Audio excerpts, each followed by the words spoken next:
सम्पदा विशेष। दर्शकवृन्द नमस्कार। धर्म, संस्कृति र संस्कारको संवाहक नेपालको पहिलो धार्मिक तथा आध्यात्मिक टेलिभिजन भक्तिदर्शन टेलिभिजनमा यहाँहरूलाई यस टेलिभिजनद्वारा सञ्चालित पाक्षिक कार्यक्रम सम्पदा विशेषमा स्वागत छ। यस सम्पदा विशेष कार्यक्रमको उद्देश्य हाम्रो देशको विभिन्न धार्मिक, ऐतिहासिक, पौराणिक, सांस्कृतिक र प्राकृतिक स्थलहरू मात्र नभएर देशमा रहेका कला, संस्कृति र सम्पदाहरूलाई यहाँहरू माझ परिचित गराउन मद्दत पुग्ने विश्वासका साथमा निर्माण गरिएको कार्यक्रम हो। गोपाल वंश, किरात वंश, लिच्छवी वंश, मल्लकाल, शाहकाल तथा राणाकालसम्ममा निर्माण भएका देशको गरिमामय परिचय दिलाउने हाम्रा धार्मिक, सांस्कृतिक एवं ऐतिहासिक महत्त्वको जानकारी यहाँहरूलाई हामीले दिने प्रयास यस कार्यक्रम मार्फत गर्दै आएका छौँ। त्यसैले आज यस कार्यक्रममा यहाँहरूले हेर्न र जान्न सक्नुहुनेछ काठमाडौँ उपत्यकाका मुख्य नदीहरू बागमती र मनमती मनहराको सङ्गमबाट सुरु भई बागमती र रुद्रमती धोबी खोलाको सङ्गममा रहेको धन्वन्तरी बराही मन्दिरसम्म फैलिएको नेपालको एक पावन धाम शङ्खमूल धाम र त्यहाँ अवस्थित जगतनारायण मन्दिरको बारेमा हामी रहनेछौँ।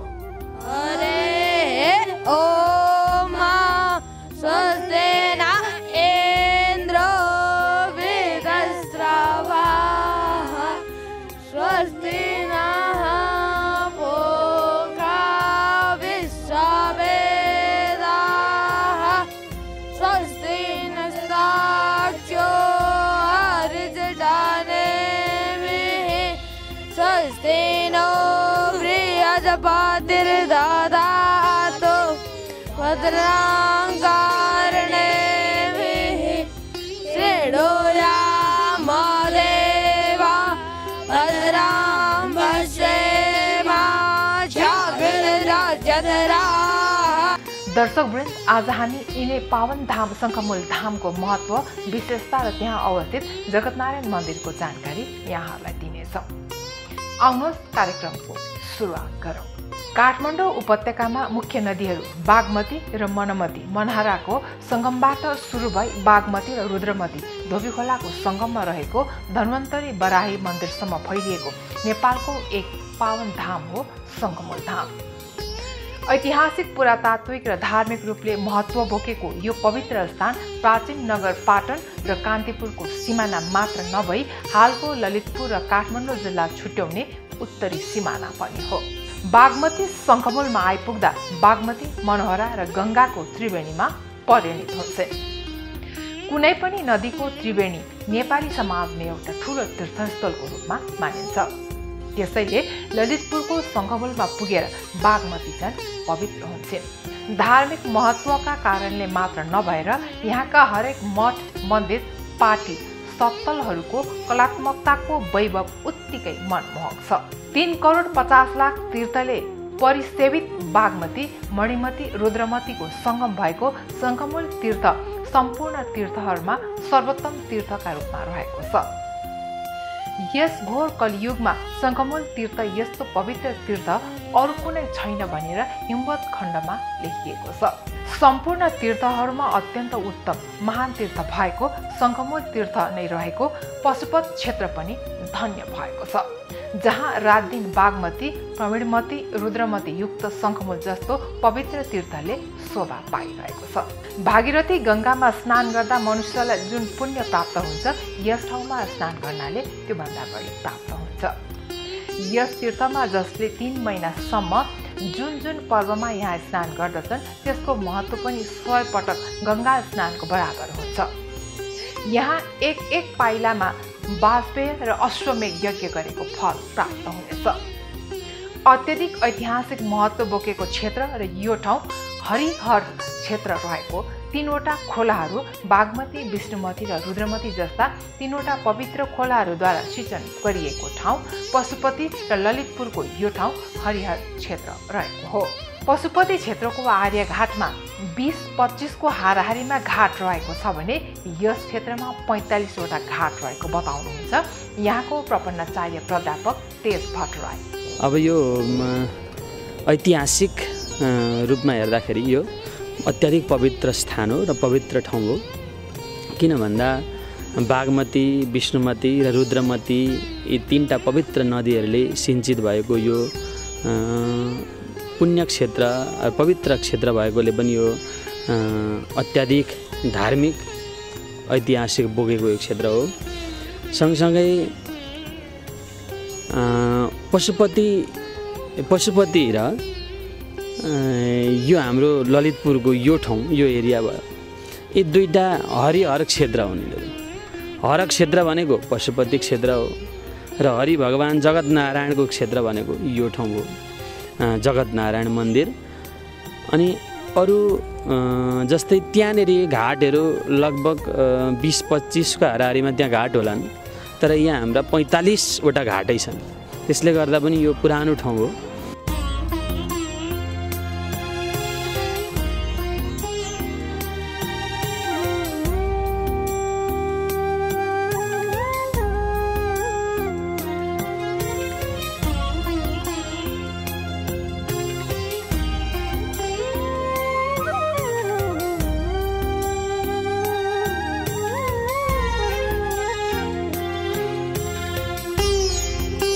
जङ्गबहादुरका भाइ जगतनारायणले यस परिसरमा जगतनारायण मन्दिर बनाउनु भएको छ भने यस ठाउँमा आश्रम र मन्दिरको ठुलो एरिया भएकाले यो ऐतिहासिक रूपमा पनि आध्यात्मिकता र ऐतिहासिकताको क्षेत्र हो।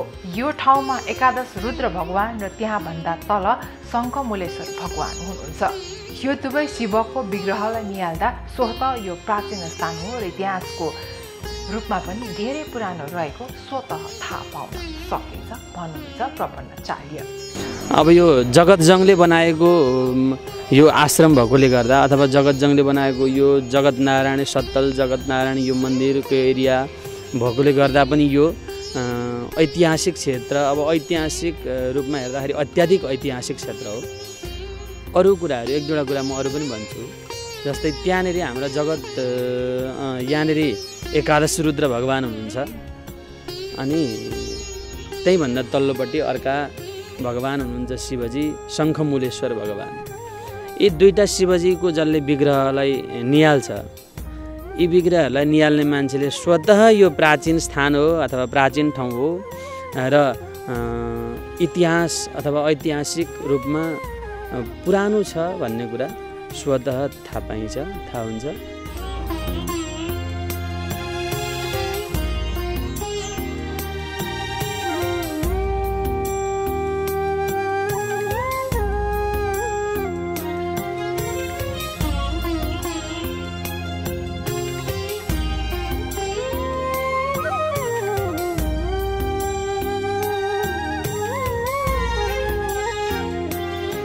शङ्खमूल किन भनियो भनी हाम्रो जिज्ञासामा उहाँले भगवान शङ्करबाट श्रेष्ठ वरदान पाएका राक्षसका शङ्कासुरले यहाँ आई वर पाएको र यो असल स्थान भएकाले र कहिले पनि नाश नहुने दृढ मूल भएकाले पनि रुद्र तीर्थका रुद्रधारालाई शङ्खमूल तीर्थ भनिएको भन्नुहुन्छ।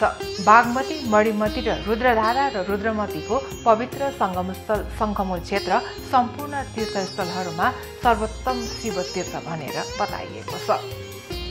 बुद्धिमान मनुष्यले शङ्खमूल तीर्थको दर्शन स्पर्श गर्नाले, स्नान गर्नाले क्रम अनुसारको फल प्राप्त गरी अन्त्यमा अवश्य उत्तम गति प्राप्त गर्दछन् भनी हिमवत खण्डमा लेखिएको छ। नेपालको इतिहासको कालखण्डलाई संक्षिप्त रूपमा हेर्दै जाँदा किराँतकाल र लिच्छवीकालका विभिन्न समयमा यस स्थानलाई शक्ति केन्द्र यानि देशकै राजधानीको रूपमा समेत स्थापित गरिएको थियो। यस स्थानको महत्त्वको बारेमा भन्नुपर्दा स्वयम्भू पुराणमा यसलाई 12 मध्ये एक पवित्र बौद्ध तीर्थ पनि भनिएको छ। यसैगरी हिमवत खण्डमा 100 तीर्थहरूमा एक पवित्र हिन्दू तीर्थटनको रूपमा पनि यसलाई वर्णन गरिएको पाइन्छ। यसैले यसको महत्त्व नेपालकै इतिहासमा छुट्टै रहेको छ।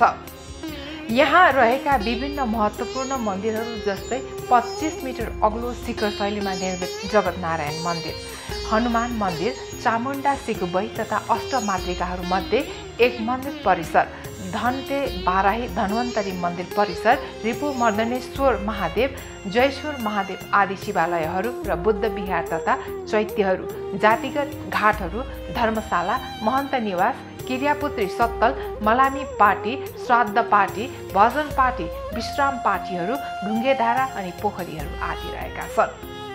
यहाँ रहेको हनुमान थान स्थानीय सिधापति थरले निर्माण गरेका छन्। शङ्खमूल नामाकरण कसरी रहन गयो कारणबारे उहाँ भगवान शिव र राक्षस शङ्कासुर नाम गरेको राक्षसले तपस्या गरेर भगवान शङ्करलाई प्राप्त गरेको ठाउँ रहेको भन्नुहुन्छ। अब यो सुरुमा यो शङ्खमूल नामाकरण हुने क्रममा शङ्खमूल के भएर भयो त भन्दा एउटा शङ्खासुर नाम गरेको राक्षसले भगवान शिवजीको तपस्या गरेर भगवान शिवजीलाई प्राप्त गरेको ठाउँ यो। त्यसले गर्दा पनि यो पुरातात्विक हिसाबले अथवा पौराणिक हिसाबले पनि यो पवित्र छ।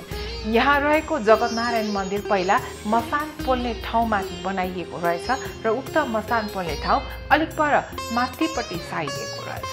जगतनारायण मन्दिर र यस मन्दिर परिसरमा रहेको आश्रम बारेको हाम्रो जिज्ञासामा निमाङ्ग सम्प्रदायका जगद्गुरु महाराजलाई एउटा समितिले स्वागत गरी यस ठाउँ रोज्न लगाइएको प्रसङ्ग उहाँ जोड्नुहुन्छ।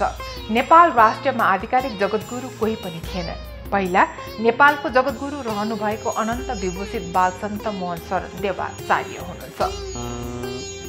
त्यही उहाँ जगद्गुरु हो, नेपाल राष्ट्रका प्रथम ऐतिहासिक जगद्गुरु भनेर चिनिन्छ उहाँलाई।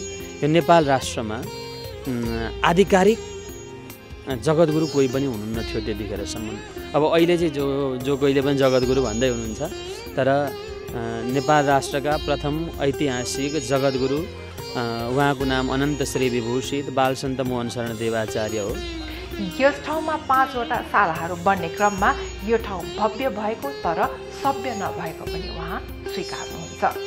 यस आश्रममा 32 देखि 35 जना बालकहरू देशको विभिन्न भागबाट यहाँ शिक्षा लिन यस गुरुकुलमा आएका रहेछन्। उनीहरू यहाँ संस्कृत शिक्षाको साथै आधुनिक शिक्षाहरू पनि पाइरहेका छन्।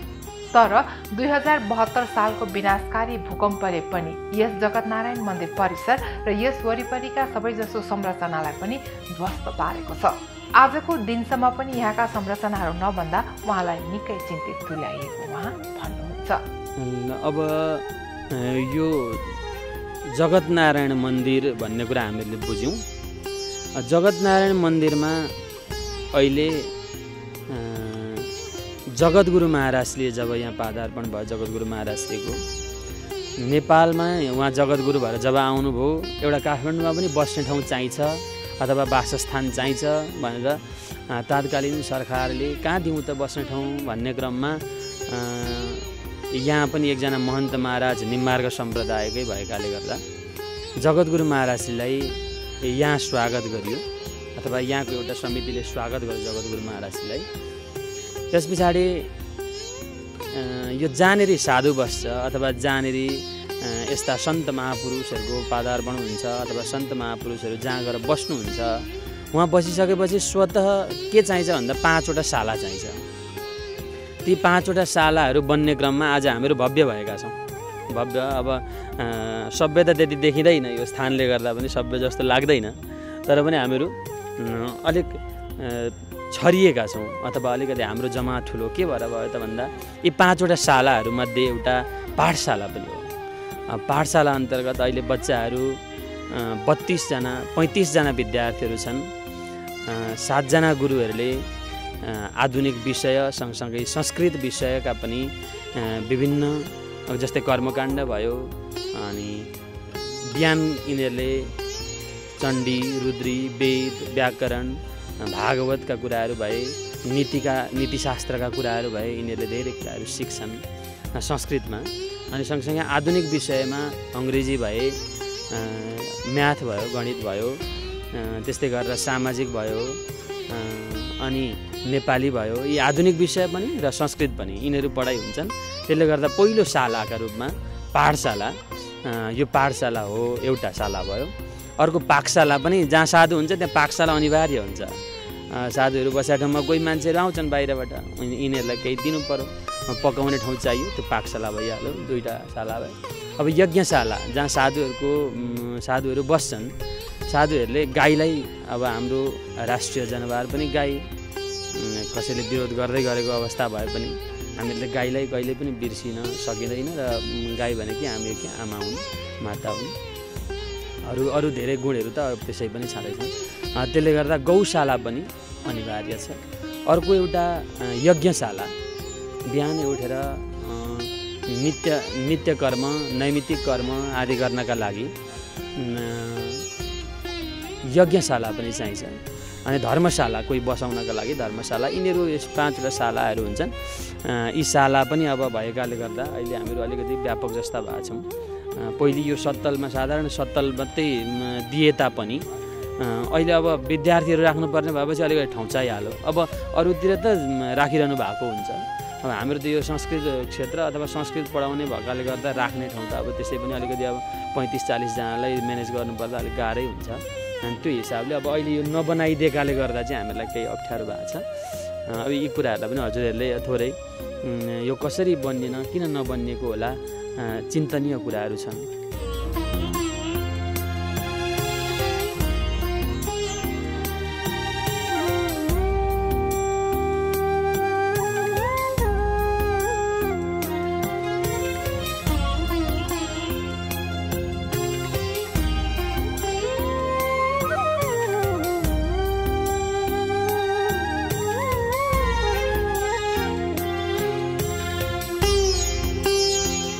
बुटवलमा जन्मनुभएका जो अहिले यहाँको गुरुकुलमा शिक्षक भएर आउनुभएका केशव आचार्य जगतनारायण परिसरलाई भूकम्पले ढलेका सामानहरू यत्रतत्र रहेको र यस स्थानमा शोध खोज र रोजका लागि नेपालको प्राचीन क्षमता र मेहनतलाई हेर्दा यो ठाउँ दिव्य लाग्ने र संरक्षण नरहेको बताउनुहुन्छ केशव आचार्य।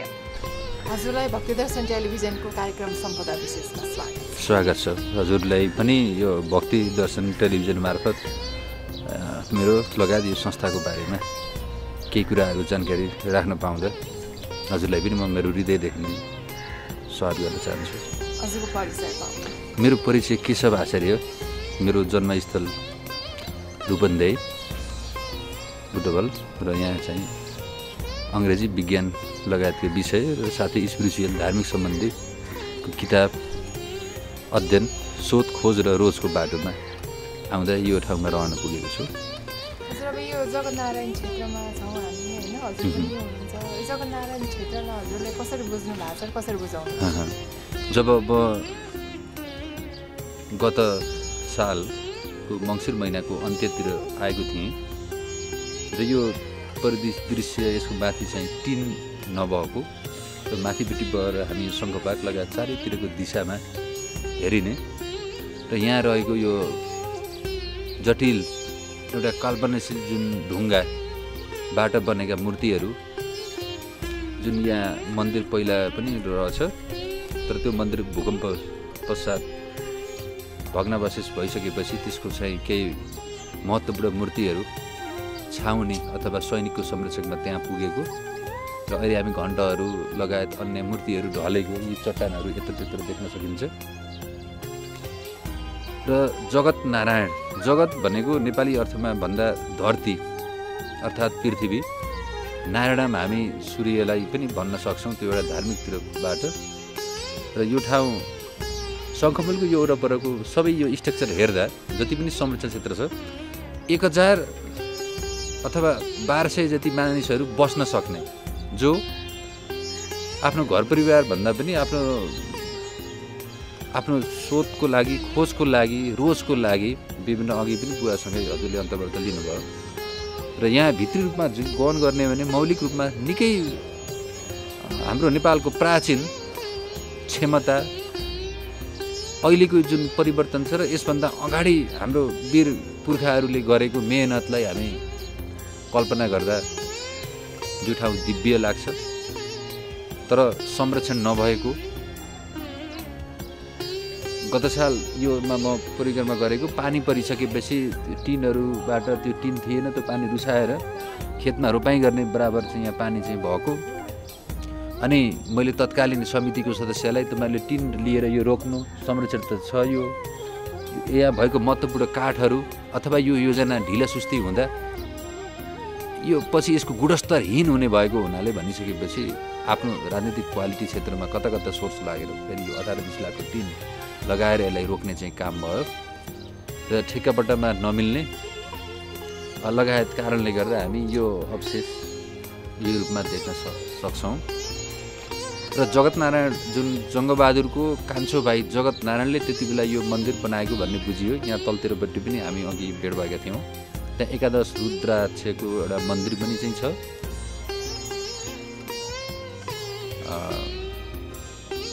यसलाई म यो रूपमा चाहिँ बुझाउँछु। र जगतनारायण अथवा यो मन्दिर जसले स्थापना चाहिँ गरे यिनी कलाकौशल चाहिँ बनाएर त्यसको जुन कला बनाउने आर्किटेक्चरको चाहिँ हात काटिएको भन्ने पनि चाहिँ सुनियो। त्यो इतिहासमा सही होला। यसलाई म यसरी बुझाउँछु।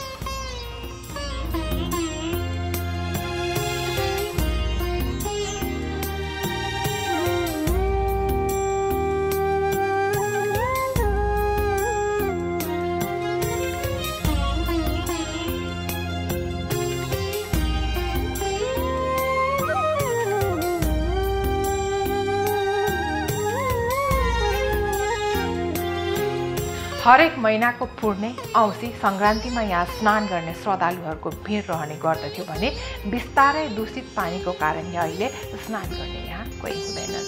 वर्ष दिनभरि 12वटा शिवरात्रि रहनेमा हरेक वर्षको फागुन महिनाको कृष्ण चतुर्दशीमा पर्ने शिवरात्रिमा यहाँ 3 दिनसम्म सरकारको तर्फबाट हन्डी पाइन्थ्यो।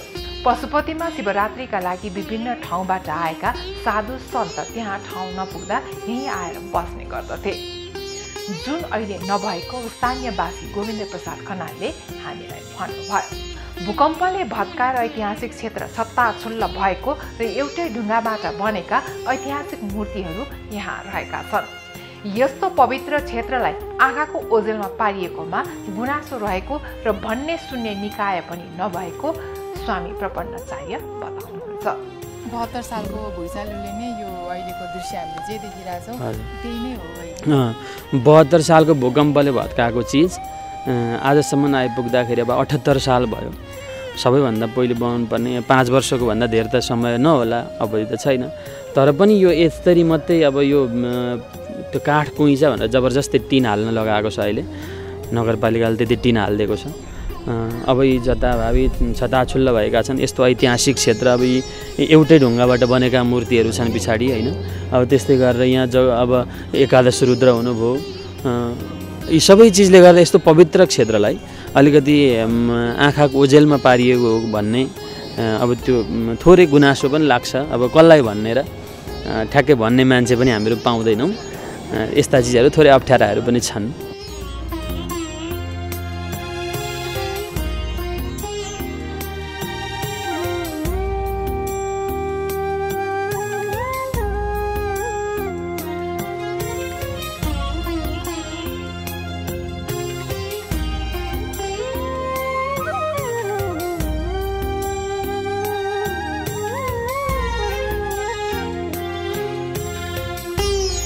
सङ्गमुल वरिपरिको क्षेत्रलाई नजिक बसेर हेर्दा उहाँको अनुभव हामीसँग यसरी बताउनुहुन्छ। पृथ्वी वा मनलाई चलाउने डाइरेक्टरको कुरा गर्नुहुन्छ उहाँ। दुधलाई जमिनमा पोख्ने र पिसाबलाई दबाईका रूपमा खाने अवस्थामा पनि बताउने धर्मभित्र पनि थुप्रै कुराहरू रहेको र यो ठाउँमा हिजोको इतिहासको वीरताको चिन्हको भग्नावशेष हेर्न पाइने र त्यसलाई मौलिक रूपमा त्यति संरक्षणतामा ध्यान नदिएको प्रति उहाँको असन्तुष्टि रहेको व्यक्त गर्नुहुन्छ। काठमाडौँको यो क्षेत्र हामीले पढ्दा सुनियो मन्दिरको देश भनेर चिनिन्छ काठमाडौँ। त्यो हिजो बिहानको इतिहासको वीरताको चिनोको भग्नावशेष हेर्न पाइन्छ। तर त्यसलाई मौलिक रूपमा नेपालीको चेतना स्तर बनाऊ वा यहाँभित्र बस्ने बनाऊ, माथि हाई कोर्टसम्म पनि यसलाई त्यति विश्व शक्ति केन्द्र मार्फत हो या पछिल्लो चरणमा आफ्नो चाहिँ धार्मिक हामीहरूमा शान्तिको गौतम बुद्धको जन्मथलो लुम्बिनी, सगरमाथाको देश नेपाल र वीर किराँतले, मल्लले अथवा लिच्छवीले, त्यसपछि शाहवंशीय वा राणा शासन, त्यसपछि चाहिँ दलहरू जति पनि यहाँसम्म चाहिँ आए। तर हाम्रो वीर पुर्खाले गरेको मेहनत यसलाई संरक्षण गर्नु पर्छ। तर नेपालीको चेतना स्तर, विवेक अथवा त्यो सबैमा भएको पाइँदैन र संसारमा रहेका 90% मान्छेहरू हल्ला, भम, हुइम र रोजीरोटीकै समस्याले गर्दा वास्तविक रूपमा गर्न लागेको म देखिनँ। तर यो एउटा विडम्बनाको कुरा हो।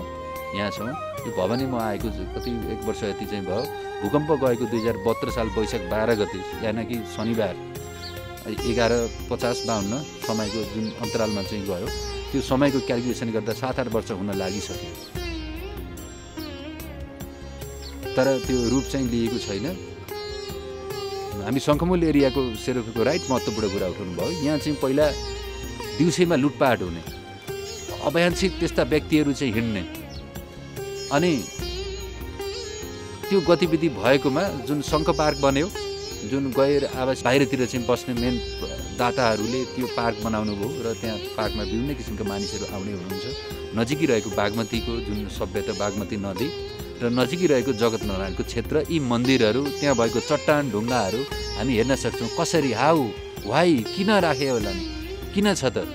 यसको सिरियलले चाहिँ हेर्दै जाँदा हामी महाभारत रामायण जे भनौँ, डाइरेक्टर परमात्मा होइन, मुख्य त मैले त्यही नै देख्छु। What is God? त्यो भगवान को त? जी जेनेरेटर पैदा भयो, पृथ्वी पैदा भयो, ओ अपरेसन सञ्चालन गर्नेमा हामीलाई विवेकशील चेतनशीलको स्तरले मनुष्य जन्म हामीले पाएका छौँ। द्याट इज अपरेसन, मनुष्यले नै चलाएको छ। अर्को डिस्ट्रोय, भूकम्पले भग्नावशेष बनाइदियो, विनाश पनि आउँदो रहेछ। त आखिर के त? पृथ्वी घुमिरहेछ, पृथ्वीभित्रकै शक्ति जुन अर्थकै भूकम्प हो त्यसको पराकम्पनले छेद विच्छेद हुने अवस्था आइदिन्छ र यसैको चाहिँ चक्रमा इकोसिस्टम जस्तै यो नेचर चल्ने भएकोले महामारीजन्य रोगहरू अथवा यस्तो प्रलयकारी चाहिँ घटनाहरू आउनुमा मानिस र जीवजन्तु बीच र वातावरण बीचको नजिकको गहिरो घनिष्ठ सम्बन्ध भएको हुनाले विवेक रूपी ज्ञानको खाँचो नेपालीलाई अझै महसुस छ। पछिल्लो पिँढी र चाहिँ पुस्तामा नेपालमा भएको तीव्रतर 81को जुन परिवर्तनको टेक्नोलोजी प्रविधि जुन साइबरले गर्दा त्यो मौलिकपनको चाहिँ ह्रास आएको छ म भन्छु। जस्तै यो कुरालाई हामी इन्डियालाई तुलना गरेर म हेर्छु, भारतमा एउटा गतिले चाहिँ विकास भयो र त्यहाँ पनि धर्म ठुलाहरू गरेको देखिन्छ, यहाँभन्दा पनि बढी भएर लागेको देखिन्छ। तर नेपालमा शङ्खमुल हामी हेऱ्यौँ भने फोहोरहरू अथवा कहाँ फाल्ने, म आफै पनि लागेँ बागमतीमा पहिरो त्यो नदीले माटो ल्याइसकेपछि त्यो माटोलाई सफा गर्न आफै पनि चाहिँ लागियो। र मान्छे जति विवेकमा हुन्छ, संस्कारमा हुन्छ र विचार नै ठुलो कुरा हो जस्तो मलाई लाग्छ।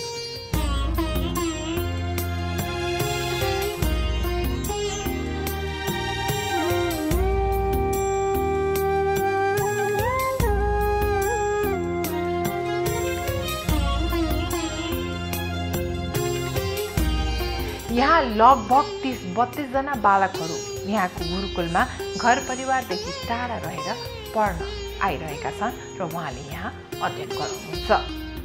उहाँहरूले कस्तो शिक्षा आर्जन गर्नु भइरहेको छ भन्ने हाम्रो जिज्ञासामा यहाँका विद्यार्थीहरू स्वावलम्बी रहेका र मूलको पानी सफा हुँदा धारामा पनि सफा पानी जाने बताउनुहुन्छ। यहाँ 35 जना विद्यार्थीहरू छन् होइन, गुरुकुलकै अवस्था नै रहेछ, शिक्षक पनि हुनुहुँदो रहेछ होइन। अनि बच्चाहरूलाई चाहिँ नि कस्तो खाले शिक्षा दिनु भइरहेछ त होइन, उनीहरूको फ्युचरमा कस्तो किसिमको नागरिक होस् भन्ने चाहिँ तपाईँको विचार रहेको हो? धेरै महत्त्वपूर्ण र गहकिलो र सोध्नै प्रश्न पर्ने प्रश्न सोध्नुभयो, धन्यवाद। प्रश्नको लागि पनि म धन्यवाद दिन चाहन्छु हजुरलाई। राइट, हाम्रो यहाँ 30-32 जना बच्चाहरू हुनुहुन्छ जुन म त मेरो व्यक्तिगत इन्डिभिजुअल कुरा त म साइन्सको ब्याकग्राउन्डबाट आएको, तर नेपालको पहाडी भेग, तराई भेग र हिमाली भेगको स्ट्रक्चरलाई मैले सबैतिर घुमेँ अथवा चाहिँ देखेँ र त्यहाँ विकास जे जति भएको छ त्यो आधारमा भन्दा एकाडेमिक फिल्डतिरको चाहिँ बच्चाहरूलाई मैले 7देखि करिब 8 वर्ष जति म पढाएँ कि म विज्ञान पढाएँ। विज्ञानको आवासतिर हुँदै हुँदै जाँदा म थोरै किताबहरू अध्ययनमा जोडिएँ र त्यो ठाउँले गर्दा म यहाँ आइपुगेँ। यसका बच्चाहरूलाई जगतगुरु अथवा मोहन दिवाचार्य यहाँ हुनुहुन्छ, थोरै म अलिक प्रसङ्ग यहाँ बदलिन पुग्यो। उहाँ त्यो बाटोमा लाग्नुभयो र जुन जगतगुरुको त्यो एउटा उपाधि प्राप्त भयो उहाँलाई, बाल सन्त होइन। त्यसभन्दा पहिला पनि यहाँ अर्कै महन्त त हुनुहुन्थ्यो। तर 2067 सालमा राष्ट्रपति डाक्टर रामवरण यादव हुँदा जुन उहाँको त्याग समय दिएर उहाँलाई दिएको भन्ने चाहिँ सुनियो र बुझियो, त्यो त्यही नै हो। र उहाँलाई देख्दा उहाँको जस्तो भाव बनाएर सबै मान्छे त जान्छन् भन्नु नै छैन। यो एउटा बगैँचा हो। अब 8वटा विषय पढाउँछौँ भने त्यहाँ विज्ञान पनि छ, अङ्ग्रेजी पनि छ, त्यहाँ वेद पनि छ, कर्मकाण्ड पनि छ। यहाँभित्र धर्मको आस्थाले हिजो बिहान गुरुकुलमा बस्नुपर्ने बाध्यता पनि कोही विद्यार्थीले होला, तर त्यसले भविष्यमा बाटो सुनाएर यो गुरुकुलको महत्त्व एउटा बुझेर अर्को फरक प्रसङ्गमा काम गर्न पनि चाहिँ सक्छन्। तर कतिजना मैले जति पनि विद्यार्थी देखेँ यिनीहरूले आफ्नो खाना आफै बनाउने, आफ्नो कपडाहरू चाहिँ सरसफाइ गर्न सक्ने होइन, घर परिवार अथवा बुवा आमाको वियोगबाट पनि बाहिर बस्न सक्ने, अन्य एकाडेमिक फिल्डतिर त 10 सम्म मान्छे परिवारमै हुन्छ, त्यसपछि आफ्नो उमेर अवधि भएपछि विभिन्न ठाउँमा पढ्न जान्छ। तर त्यो बानीको प्र्याक्टिस यिनमा भइसकेको, तर मेचीदेखि महाकालीसम्म विभिन्न संस्कार भाषा त्यो ठाउँबाट यी व्यक्तिहरू आउने हुँदा मुख्यतः जुन मूलको पानी सफा छ भने धारामा जाने पानी पनि सफा हुन्छ। त्यसकारण त्यो नेतृत्वमा हामी चाहिँ जो छौँ, हामीले जस्तो आचरण अथवा हामीले जुन ज्ञान सिप चाहिँ दिन सक्छौँ यिनीहरूलाई, मुख्यतः यो गुरुकुल हो। अब यसमा पनि विषयहरू अङ्ग्रेजी, विज्ञान विषय, सामाजिक विषय पढाउनु पर्ने भएको हुनाले मैले विज्ञान र अङ्ग्रेजी विषय पढाउँछु र आफ्नो रुचिको विषय धार्मिक, अन्तर्वार्ता दिने, टेलिभिजन, हरेक जे भन्नुभयो यो पनि म अधिक रुचाउँछु। पत्र पत्रिका पनि चाहिँ पढ्छु। त्यो विद्यार्थीहरू केही बुझेका छन्, यिनीहरूले अवसर पाएर त्यो ठाउँमा क्षेत्रमा काम गर्न पुगे भने भविष्यको नयाँ उत्पादन नभए पनि बनेको चिजलाई संरक्षण गर्ने स्तरमा जान सक्छन्। तर मैले अगाडि भने जस्तै जगद्गुरु जस्तै त्यही बाटोमै व्यक्तिले बन भनेर त हुँदैन, हरेक व्यक्तिले यो गर भनेर त हुँदैन। व्यक्ति भाव एउटै हो, रूप फरक छन्, तत्त्व एउटै हो। त्यसकारण त्यो विवेक भित्रैदेखि उसलाई के लागेको छ, जुन लागेर यहाँ बसेको छ भने त्यो चाहिँ होला। नत्र भएको अहिले आधुनिकता, पुरानो सांस्कृतिक अन्धविश्वासमा, झारफुकमा, तान्त्रिकमा विश्वास गर्छ कि गर्दैन। एउटा काटेको रगतलाई छोप्नको लागि हामी औषधि पनि आवश्यक पर्यो। हाम्रो बाबा मम्मी दिदी भाइ भतिजोलाई हामी भावनाले मनले हामी सम्मान गर्छौँ भने धर्म त्यही नै हो। त्यसकारण कुनै मूर्तिमा हाम्रो भावना नै, भावमा धर्म छ भन्दछु म। त्यहाँ कुनै मूर्तिमा हुँदैन कि जब भावमा।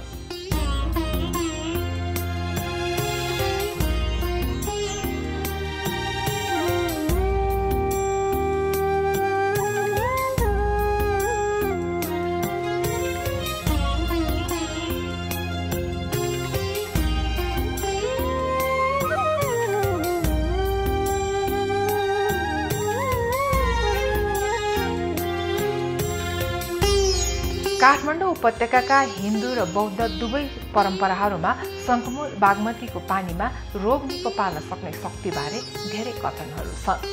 हिन्दूहरूको मात्र नभएर बौद्ध धर्मावलम्बीहरूले आफ्नो अन्तिम संस्कार 16वटा मध्येको दाह संस्कार एउटा गर्न, त्यही हिसाबले यहाँ पनि दाह संस्कार गर्न आउने र जगतनारायण भगवान उहाँहरूको नै धरोहर रहेको भगवान नारायणको रूपमा नै बुद्ध भगवान धरतीमा अवतरित हुनुभएको उहाँहरूको नै इष्ट देवता जगतनारायण हुनुभएको कारणले पनि बुद्धिस्ट सम्प्रदायका मानिसहरू यहाँ दर्शन गर्न आउने बताउनुहुन्छ प्रपन्नाचार्य। बौद्ध धर्मावलम्बीहरूले पनि आफ्नो एउटा अन्तिम संस्कार गर्नै पर्छ। त्यो अन्तिम संस्कार भनेको अब 16वटा संस्कार मध्येको अन्तिम संस्कार भनेको दाह संस्कार हुन्छ। अब यो घाट भएकोले गर्दा दाह संस्कार गर्ने ठाउँै यही हो, त्यसले गर्दा पनि उहाँहरू आइहाल्नुहुन्छ। अनि सँगसँगै अब यो जगतनारायण मन्दिर भनेपछि त बौद्धको त त्यसै पनि आफ्नो एउटा उहाँहरूकै धरोहर हो। किन भन्दाखेरि भगवान नारायणकै अवतारका रूपमा बुद्ध भगवान आउनुभयो। अब नारायणकै मन्दिर यो भइसकेपछि यहाँ अब नारायणको मन्दिरमा बौद्धिस्टहरू आउने हुनु नै भयो। सँगसँगै त्यो घाट पनि भएकोले गर्दा घाटहरू पनि उहाँहरूले प्रयोग गर्नुहुन्छ। यहाँका स्थानीय हाम्रा नेवार जातका मान्छेहरू, बुवा आमाहरू सबै आएर यो ठाउँलाई अहिले पनि हेरि नै रहनु भएको छ। अब हामीहरूलाई पनि जहिले पढ्नुपर्छ राम्ररी भनेर बच्चाहरूलाई पनि आश्वासन दिने यो ठाउँको पनि ठुलो एउटा योगदान छ। यहाँ बौद्ध धर्मावलम्बीहरू अब उहाँहरूकै इष्टदेवको मन्दिर भएकोले गर्दा र यो एउटा पवित्र ऐतिहासिक क्षेत्र भएकोले गर्दा उहाँहरू पनि आएर धेरै लाभदायी हुनुहुन्छ।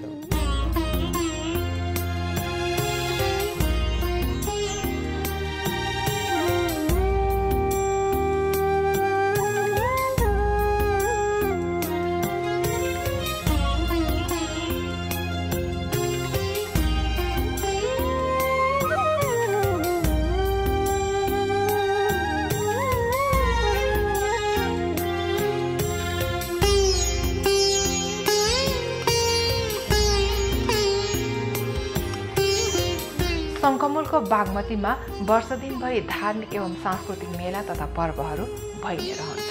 काठमाडौँका बौद्ध मार्गीहरूले चन्द्रमामा आधारित पात्रोको 9औं महिनामा मनाउने गुला पर्वमा महिनाभर नै नदीमा आई बालुवा र भातको मिसावट गरी ससाना चैत्यहरू बनाउने गर्दछन् र अन्तिम दिनमा ती चैत्यहरू दोभानमा लगी विसर्जन गर्ने गर्दछन्। वसन्त पञ्चमीको दिनमा पनि 20 दिन लगातार शङ्खमूलमा मेला लाग्ने गर्दछ। वसन्तको आगमनको खुसियालीमा यो पर्व यहाँ मनाइने गरिन्छ। यो पर्वको पहिलो दिन बागमतीलाई देवीको रूपमा मूर्त रूप लिई पूजा गर्ने चलन छ। स्वस्थानी व्रतकथा समाप्त भएको दिन स्वस्थानी पूर्णिमाको दिन पनि भक्तजनहरू शङ्खमूलको बागमतीमा आई नुहाई धुवाई गरी आफ्नो पूजा र व्रत समापन गर्ने गर्दछन्। बाहिरबाट मानिसहरू यहाँ आउँदा उनीहरूले अरू क्षेत्रमा गरेका कर्म यस पुण्य क्षेत्रमा आइपुग्ने बित्तिकै नराम्रा कर्महरू स्वतः हराएर जाने हुनाले पनि हामी तीर्थस्थलहरूमा स्नान गर्न जान्छौँ। यहाँ सबै देश सम्प्रदाय क्षेत्रबाट सबैजना आउनुहुने बताउनुहुन्छ प्रपन्नाचार्य। अब बाहिरबाट हेर्दाखेरि यो शङ्खमूल क्षेत्र त निकै बृहत देखिने रहेछ होइन। यहाँनिर अब नयाँ मान्छे जो आउनुहुन्छ हेर्न आउनुलाई उहाँले यहाँनिर के पाउनुहुन्छ, के देख्न सक्नुहुन्छ? अब यो ऐतिहासिक क्षेत्रको बारेमा उहाँले बुझ्नुहुन्छ एउटा कुरा। अर्को कुरा शरीर त्यसै पनि जहाँ पुण्य क्षेत्र हुन्छ, अन्य क्षेत्र कृतम पापम पुण्य क्षेत्रे विनश्यति, पुण्य क्षेत्र कृतम पापम वज्रलेपो भविष्यति भन्छ। अब अरू क्षेत्रमा गरेका कर्महरू पुण्य क्षेत्रमा आइसक्ने बित्तिकै आफ्ना शरीरका नराम्रा कर्महरू स्वतः हराएर जान्छन्। त्यही भएर पनि हामीहरू तीर्थमा स्नान गर्न जान्छौँ। किन जान्छौँ त भन्दा आफ्ना पापहरू पखाल्नको लागि। त्यसले गर्दा यो ठाउँमा आउने बित्तिकै जो कोही नेपालका अनि अन्य देशका पनि महानुभावहरू यो ठाउँमा आउन लायक ठाउँ छ। त्यसै पनि हेर्ने बित्तिकै मन प्रसन्न हुन्छ। यस्तो पवित्र ठाउँमा आएर उहाँहरू आउने बित्तिकै उहाँहरूको एउटा शरीर शुद्धि भयो अथवा आत्मा शुद्धि हुन्छ। अनि यो ठाउँमा आएर यी संस्कृत पढ्दै गरेका साना कलिला बच्चाहरूलाई देख्दाखेरि पनि उहाँहरूलाई अर्को एउटा एनर्जी आउँछ र यी बच्चाहरूले उच्चारण गरेको स्वस्ति वाचन सुनेपछि उहाँहरूलाई अझै अर्को एउटा एनर्जी आउँछ। अब बाहिरी रूपमा हेर्दाखेरि एउटा प्राकृतिक रूपमा हेर्दाखेरि यो प्राकृतिक ठाउँ पनि हो। अब शङ्ख बनेको छ, यो शङ्ख अब सँगसँगै शङ्ख पार्क पनि छ। पार्कमा बसिसकेपछि उहाँहरूलाई अब यो कङ्क्रिट मरुभूमिमा बसेका हामीहरू मानवहरूलाई, काठमाडौँ भनेको त एउटा कङ्क्रिट मरुभूमि हो। यो कङ्क्रिट मरुभूमिमा बसेका मान्छेहरूलाई पनि यसो पार्क जस्तो पनि भयो होइन। उहाँहरूलाई पनि त्यसले पनि फाइदा दिन्छ अथवा एकान्तमा बस्नका लागि र प्राकृतिक त्यो दृश्य मनोरम दृश्य हेर्नका लागि पनि उहाँहरूलाई एउटा ठाउँ पनि छ। सँगसँगै अब जगत नारायण मन्दिरको यो भ्यालु के हो भन्ने कुरा उहाँहरूले बुझ्नुहुन्छ। कतिको ऐतिहासिक हो, कतिको पुरानो हो भन्ने कुराहरू अहिले पनि आउनुहुन्छ, अध्ययन गर्न आउनुहुन्छ। अनि यहाँ भगवान् एकादश रुद्र र शङ्खमूलेश्वर भगवानको दर्शन गर्नुहुन्छ, उहाँहरूलाई अझै आनन्द आउँछ। अनि फेरि एउटै ढुङ्गाबाट बनेका यी मूर्तिहरू देख्नुहुन्छ, स्तम्भहरू देख्नुहुन्छ, उहाँहरूलाई झन् आनन्द आउँछ। यिनै चिजहरूले गर्दा यहाँ आनन्द लुट्नका लागि यही कार्यक्रमका माध्यमबाट म सबैलाई आह्वान पनि गर्न चाहन्छु।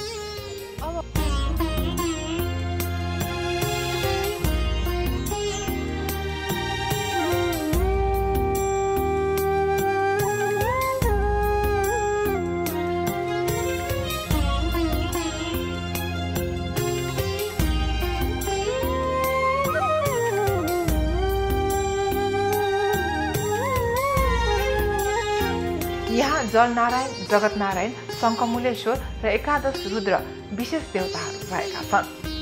नजिकै देवी चामुण्डा भगवती रहेको बताउनुहुन्छ भने मानिसको अन्तिम दाह संस्कार गर्ने ठाउँ अब कस्तो लाग्दछ भन्दा उहाँको भनाइ यस्तो रहेको छ।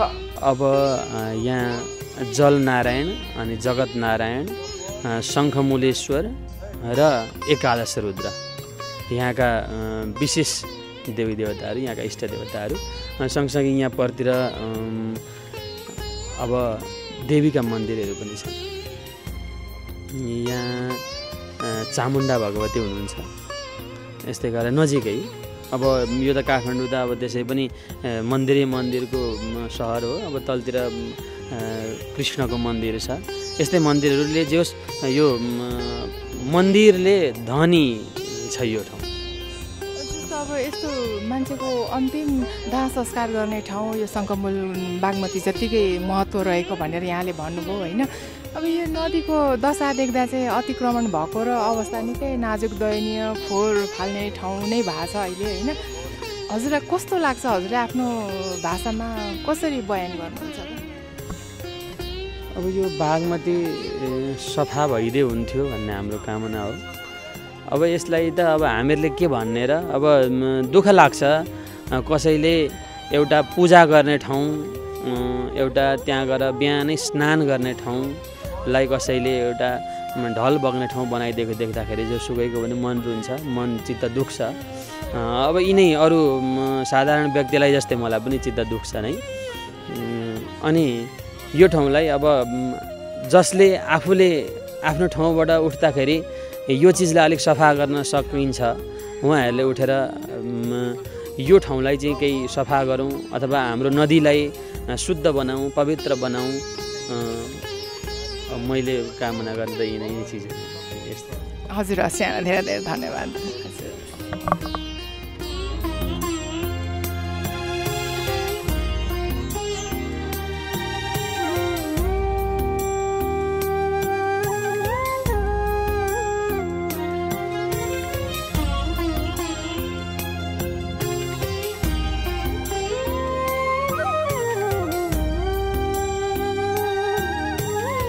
शिखर शैलीमा निर्मित जगतनारायण मन्दिर यहाँ मध्येका एक आकर्षण र कलात्मक मन्दिर मान्न सकिने भए पनि अहिले हामी माझ उक्त मन्दिरको अवशेष मात्र रहेको छ, जुन 2072 सालको महाभूकम्पले ढलेको थियो र अहिलेसम्म पनि ढलेको ढले नै छ। यी र यस्ता पुरातात्विक महत्त्व बोकेर बसेको यो स्थानको उचित संरक्षण भने भएको देखिँदैन। जगत शमशेर राणाद्वारा 19औं शताब्दीमा निर्मित यो मन्दिर अब हामीहरूले देख्न कहिले पाउँछौँ भन्ने निश्चित छैन। यो मन्दिर पनि भूकम्पले ध्वस्त पारेको छ। उक्त जगतनारायण मन्दिरको पुनर्निर्माण अलपत्र परेको प्रश्न हामीले यहाँ देख्न सक्छौँ। 2072 साल वैशाख 12 गतेको महाभूकम्पले पूर्ण रूपमा क्षति पुगेको शङ्खमूल स्थित जगतनारायण मन्दिर पुनर्निर्माण अलपत्र परेको छ। करिब 170 वर्ष अघि तत्कालीन प्रधानमन्त्री जङ्गबहादुरका भाइ जगत शमशेरले निर्माण गरेको जगतनारायण मन्दिर शङ्खमूल चिनाउने सम्पदाको रूपमा प्रसिद्ध छ। मन्दिर पुनर्निर्माणको जिम्मा पाएको पुरातत्व विभागले 2073 साल पुसमा निर्माण कम्पनीसँग सम्झौता गरेको थियो। 8 करोड 33 लाख लागतमा पुनर्निर्माण हुने मन्दिर यही असार अन्तिमसम्ममा सम्पन्न गर्ने योजना भएको थियो। तर निर्माण सुरु भएको झन्डै 4 वर्षसम्म पनि पुनर्निर्माणले गति लिन सकेको छैन। निर्माण कार्य अलपत्र बनेको छ। यो स्थितिलाई बेलैमा ध्यान नदिने हो भने केही दशकपछि उपत्यकामा रहेको यस्ता धरोहरहरूले आफ्नो सांस्कृतिक गौरव गुमाउने मात्र नभई आफ्नो मौलिक इतिहास पनि मेटाउँदै जानेछन्। स्थानीय सरकार, केन्द्र सरकार तथा निजी क्षेत्रहरूले र नेपाल र नेपालीको धर्म, संस्कृति, परम्परा, कला कौशल, मौलिक प्रवृत्ति र इतिहासको महत्त्व राख्न जरुरी देखिन्छ। पहिला उपत्यका आदिभूमि सन्तति नेवारहरूको मात्र इतिहास रहँदै आएको ठाउँ थियो भने अहिले सम्पूर्ण नेपालीहरूले नै गर्व गर्न सक्ने यस्ता धरोहरहरूमा अतिक्रमण, हेलचेक्राइ, प्राकृतिक र मानव विपत्ति बेला बेलामा आइलाग्दा अब साँच्चै ध्यान नदिने हो भने हाम्रा चिनारी घुमेर हामी गुमनाम हुने दिन धेरै टाढा नहोला भन्न सकिन्न।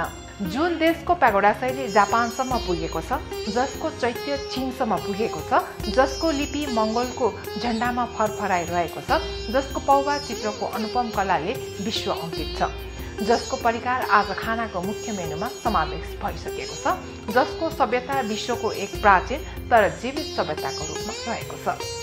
यस्ता सम्पदाहरूको चिन्तन गर्न ढिला भइसकेको छ। जति नै पर्यटक भित्राउने ठूला ठूला लक्ष्य लिई आधुनिक भौतिक संरचना निर्माण गरे पनि वास्तवमा नेपालको मौलिक सांस्कृतिक सम्पदा संस्कृति हेर्न, पढ्न र बुझ्न यहाँ पर्यटकहरू आउँदछन्। आधुनिक विकास त उनीहरूको देशमा नै पर्याप्त भएका छन्।